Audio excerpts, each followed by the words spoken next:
All back benches meetup. Dhoni 79, Rohit Sharma 87, RR 58. சரி,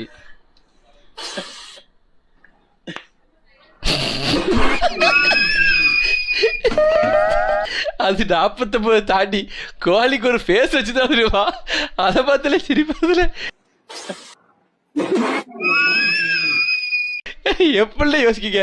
எப்படி இந்த மாதிரி எடிட் பண்றீங்க? சத்தியமா முடியல. செமையா பண்ணிருக்காங்களே. எவ்வளவு அது? நான் தன்னந்தனியாளு நீ ஏளனமா பாரு கண்ணாலந்தா பண்ணிக்கின்னு சத்தா போயும்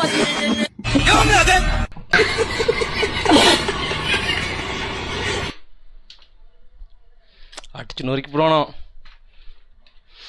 எனக்கு இந்த ரீலுக்கு சம்மந்தம் இல்லப்பா. ஓனரான மேலே போட்டு அவனை பிடிச்சி அடிச்சுக்கோங்கப்பா. ఇదిగో ఇదిగో తిను తిను ఉప్మా ఇది తినేసి నాన్న కూడా తినే